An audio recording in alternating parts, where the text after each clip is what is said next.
Nagsisimula ang kwento sa isang lider ng kilalang kriminal na organisasyon na nakatitig sa dulo ng baril. Ang pangalan niya ay Nag-Oshima, at halatang wala siyang takot kahit kaunti. Siya pa nga ang mismong nagbigay ng baril sa taong nakatutok sa kanya, habang kalmado niyang sinasabi na meron din siyang dala. Ang kaibahan lang nila, si Nag-Oshima, hindi basta-basta humihila ng gatilyo. Pinapaalalahanan niya ang lalaki na si Hiroshi na nasa gitna sila ng isang quick draw showdown. Sabi pa niya, sige na, barilin mo na ako. Pero halatang takot na takot si Hiroshi. Nanginginig siya habang sinusubukang protektahan ng isang tao. Nainip na si Nag-Oshima, kaya sumigaw siya, sige na, putok na. Dahil sa takot, pinindot ni Hiroshi ang gatilyo, pero isang iglap bago pa niya ito magawa, tumagos na ang bala sa kanyang ulo. Nanlaki ang mga mata ni Hiroshi, dahil ibig sabihin lang nito, mas mabilis pa ring nakapaputok si Nag-Oshima kaysa sa paghilang ginawa niya sa sarili niyang baril. Ngumiti si Nag-Oshima at malamig na sinabi, mas mahigit wag mong kalimutan, miyembro ako ng Gakuda. Ang bilis ng kamay ko, yan ang aking Gakuda skill. Si Hiroshi ang huling bodyguard, kaya ang natira na lang ay isang babae at isang bata. Samantala, sa kabilang bahagi ng lungsod, naglalakad si Shin, ang ating pangunahing bida. Nadaanan niya ang isang maingay at mayabang na negosyante. Napansin ni Shin na may cellphone na nahulog mula sa bulsa ng lalaki, kaya mabilis siyang kumilos. Maayos niyang ibinalik yun sa lalaki at magalang na sabi, Sir, may nahulog po kayo. Nagpasalamat ang lalaki at sinabing personal phone daw niya yun. Pero mas napansin ni Shin ang phone case, isang limited edition Flash Princess anime case. At hindi lang basta case, super rare Heath model pa. Namangha ang lalaki dahil bihirang may nakakakilala sa ganoong detalye. Doon niya na-realize, pareho pala silang princess otaku. Ngumiti si Shin at sabay sabing, napanood ko na lahat ng 17 seasons. Napatingin ang mga tao sa paligid, dahil bigla na lang nagkwentuhan ng todo ang dalawang weirdo tungkol sa paborito nilang karakter, Heath, ang bad girl ng anime. Habang karamihan ay gusto ang mga cute na character, sila, kabaliktaran. Na-impress ang negosyante kay Shin, lalo na't bata pa pero halatang eksperto sa high-quality anime. Biglang nagulat ang lalaki nang mapansin si Shin na may ginagawang kakaiba sa mukha niya. Sabi ni Shin, medyo nahihiya. Pasensya na, hindi talaga ako marunong umiti o tumawa. Natakot daw siyang baka akala ng lalaki ay hindi siya nudge-enjoy, kaya sinubukan niyang pilitin ang mukha niyang umiti. Pero dahil sobrang stiff ng facial muscles niya sa pagiging seryoso, hindi niya nagawa. Natawa na lang ang negosyante at sabi, nakakatawa ka talaga, bata. Sabay abot ng kanyang business card kay Shin. Ipinakilala ng lalaking karakter ang sarili niya bilang Gakudo, pero agad niyang ipinaliwanag na ang tamang bigkas ng pangalan niya ay Kaoami. Samantala, si Shin naman ay may karakter na ninja. Pero sabi niya ito ay binabasa bilang Shinoa. Bago pa sila makapagpatuloy sa usapan, nakatanggap si Kaoami ng tawag sa negosyo kaya nagpaalam muna siya. Habang papalayo, sinabi ni Kaoami na umaasa siyang makakausap niya ulit si Shin tungkol sa prinsesa balang araw. Si Shin naman ay napaisip, medyo kakaiba pero interesting daw ang taong yun. Biglang may uwak na dumaan sa mukha ni Shin at biglang nagsalita, Code 334. Nakidnap daw ang gobernador, at inutusan si Shin na agad itong asikasuhin. Sa kabilang banda, sa isang warehouse, makikita natin na si Nag-Oshima pala ang nasa likod ng pagdukot sa gobernador. Binalaan ng isang babae si Nag-Oshima, may mabigat daw na kaparusahan kapag nakialam sa mga politiko, at siguradong paparating na ang mga pulis. Pero natawa lang si Nag-Oshima at ang kanyang mga tauhan sa banta nito. Nagpaputok pa nga siya ng ilang bala sa paligid ng babae para iparamdam kung sino ang totoong may kontrol. Sabi ni Nag-Oshima, mukhang hindi pa raw ito ganap na nakakaintindi ng sitwasyon, sila ang Gakudo, at hindi sila natatakot sa mga politiko o sa pulis. Sa katunayan, baliktad pa nga, ang mga opisyal mismo ang nanginginig sa takot sa kanila at sumusunod sa gusto nila. Ibinunyag ni Nag-Oshima na ang gobernador ay pain lamang. Ginagamit nila ito para mahuli ang isang partikular na grupo. Nang marinig ito ng gobernador, nanlaki ang mga mata niya sa takot, alam niya kung sino ang tinutukoy nila. Pero huli na ang lahat. Biglang may marinig silang basag na salamin, at napalingon ang lahat sa bintana kung saan may kakaibang butas ng bala. Ilang segundo lang, bulag na bigla ang gobernador at ang kanyang anak, may blindfold at headphones na inilagay sa kanila. Nagtataka ang mga Gokudo, ano tong kabaliwan na to? Biglang tinawag ni Hikichi, ang kanang kamay ni Nag-Oshima, ang kanyang boss. Pero natigilan ang lahat nang makita nila kung ano ang nangyari sa kanya. Mahina nitong sabi, hindi maganda ang pakiramdam ko, at doon nakita nilang wala na ang ulo ni Hikichi. Humingi siya ng paumanhin dahil nabigo siya, at doon nalaman ng lahat, si Shin ang may gawa nito. Nagkagulo ang buong lugar, hindi makapaniwala ang mga Gokudo kung paano napatay agad ang isang tulad ni Hikichi. Doon na-realize ni Nag-Oshima, ang grupong tina-target nila ay narito na. Isang anino ang kumikilos sa dilim, pumapatay ng walang tunog, tumpak at walang awa. Isa-isa, tumatalsik ang mga ulo ng Gokudo habang nanginginig si Nag-Oshima. Matagal na niyang hinihintay ang sandaling ito, dahil ang kalaban nilang ito ay buhay na alamat sa mundo ng Gokudo. Nagsimula siyang bumigkas ng isang sinaunang propesya ng Gokudo. Kapag may nagkasala sa ilalim ng mundo, ngunit hindi niya ito natapos. Paglingon niya, may kakaibang lalaki sa likod niya, si Shin mismo. Laking gulat ni Nag-Oshima nang makita niyang wala nang natirang buhay sa kanyang mga tauhan. Tinapos ni Shin ang propesya. Kung may magkamali sa ilalim ng mundo, darating ang ninja para singilin. Halos hindi makahinga si Nag-Oshima habang nakatingin sa kanya. Sabi ni Shin, sige na, bumunot ka. Ang unang bumaril, panalo. Pero imbes na lumaban, tinanong ni Nag-Oshima kung anong problema ng ninja. Naiinis si Shin, ayaw niya ng madaldal sa gitna ng laban. Sumigaw si Nag-Oshima, galit na galit, bakit sa tuwing sinusubukan naming mabuhay, kayo lagi ang sumisira? Bakit? Tumingin si Shin sa gobernador at sa anak nito. Tahimik niyang sagot, dahil dinadamay niyo ang mga bata sa karumihan niyo.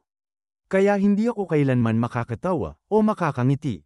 Sinisisi ni Nag-Oshima ang mga ninja sa pagkawasak ng lahat, pero wala nang pakialam si Shin. Tumahimik ang paligid at alam ng lahat. Tapos na ang laro. Sinigawan ni Shin si Nag-Oshima, bumaril ka na?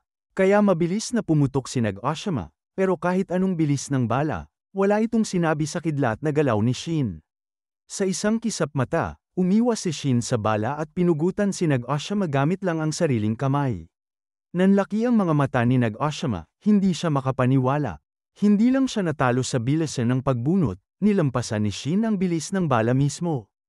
Habang unti-unti siyang nawawala ng lakas, ngumiti pa si Nag-Oshima. May tiwala pa rin daw siya na magtatagumpay ang Gokudo, dahil may isang lalaki raw na mamumuno sa kanila. Pero siguradong hindi na siya yon, dahil tuluyan nang bumagsak ang katawan niya sa sahig. Tinawag ni Shin ang kanyang teknik na Blade of Darkness, at malamig niyang sinabi, "Target eliminated." Kinabukasan, dumating ang mga pulis sa pinangyarihan ng krimen. Ligtas ang gobernador at ang anak nito, pero lahat ng tauhan ni Nag-Oshima ay patay. Sinuri ni Superintendent Maru ang lugar at sinabi niyang ito ay Code Nen, ibig sabihin, may ninja na kumilos. Mas mabilis pa sa pulis ang mga ninja pagdating sa mga krimen ng underworld. Hindi sila nag-iiwan ng bakas, maliban sa mga bangkay ng kriminal at ligtas na mga biktima.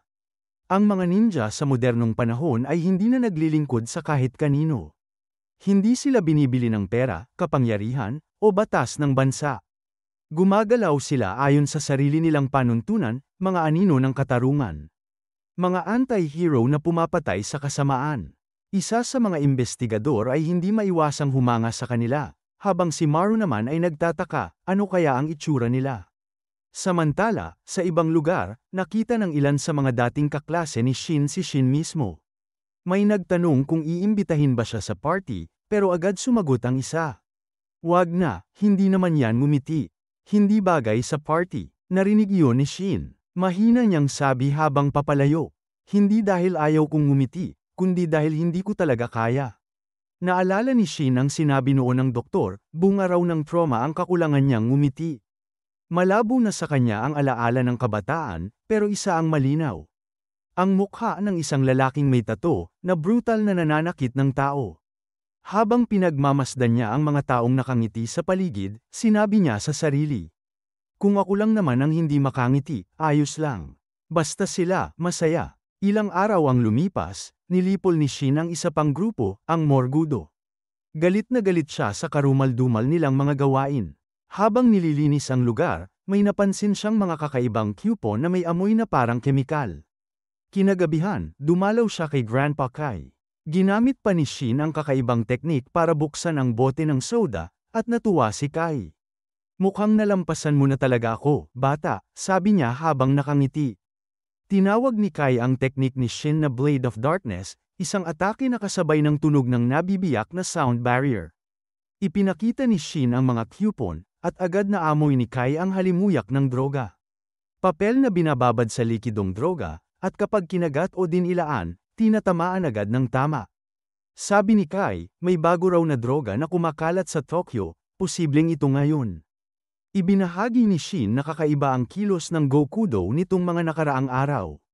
Parang sinasadya nilang mag-ingay para pumunta mismo ang ninja. Kaya sigurado siya, may binabalak sila. Biglang may galit na customer na nagreklamo tungkol sa punong ashtray.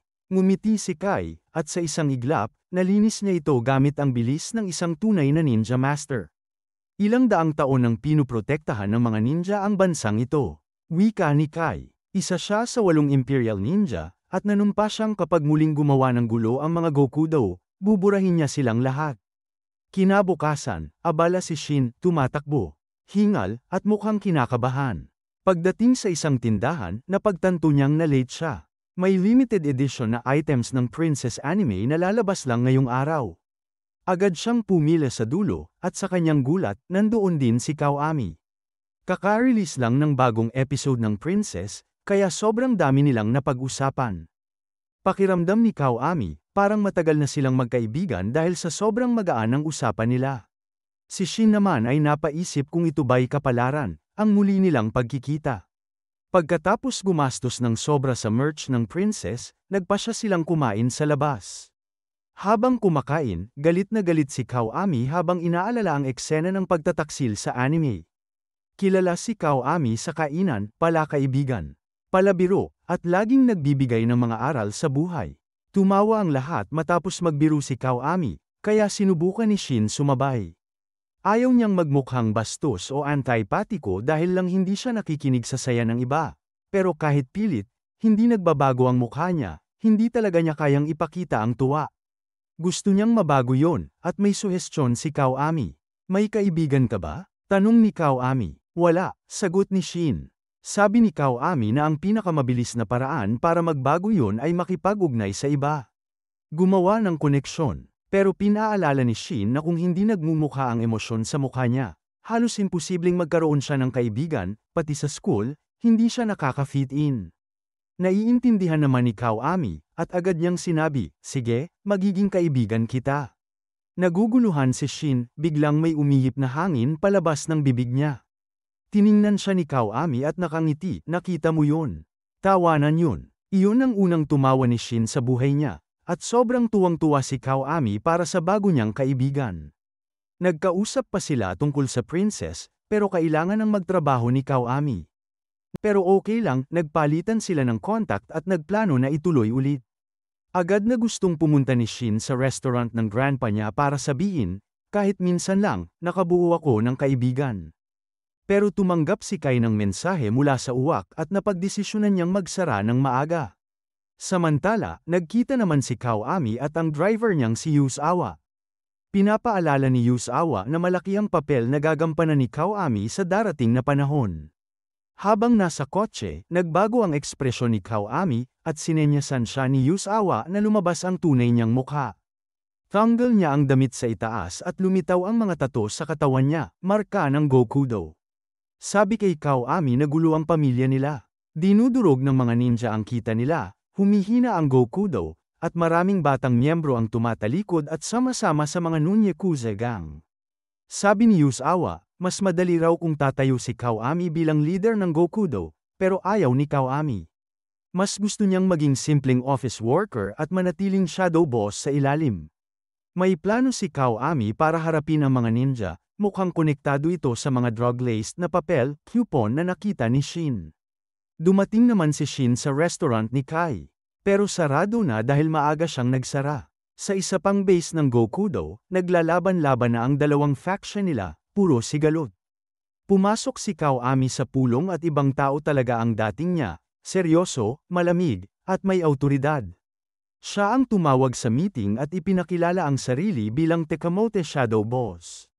Sa labas, dumating na si Kai para sa kanyang misyon. May inisip siyang biro na sigurado siyang papatok kay Shin, baka yun na ang magpatawa sa apo at maglabas ng ngiti. Pero hindi niya alam kung ano talaga balak ng Gokudo sa loob ng pulong. Pumasok si Kawami at sinabi sa lahat na may paraan na silang napag-isipang magtama sa pinakamalupit nilang kaaway, isang plano para tuluyang lipulin ang mga ninja. Sa labas, sinabi ni Kai sa sarili na hindi niya alam ang buong plano ng Gokudo, pero kung masama ang balak nila, isang bagay ang malinaw, kung gagulo sila sa underworld, buburahin niya sila. At yan ang ending ng recap natin. Kung bitin ka pa, huwag mag-alala, marami pa kaming recap videos na pwede mong panoorin ngayon mismo. Kaya subscribe ka na at sabay-sabay tayong magbalik sa mundo ng anime dito sa Ani Saga.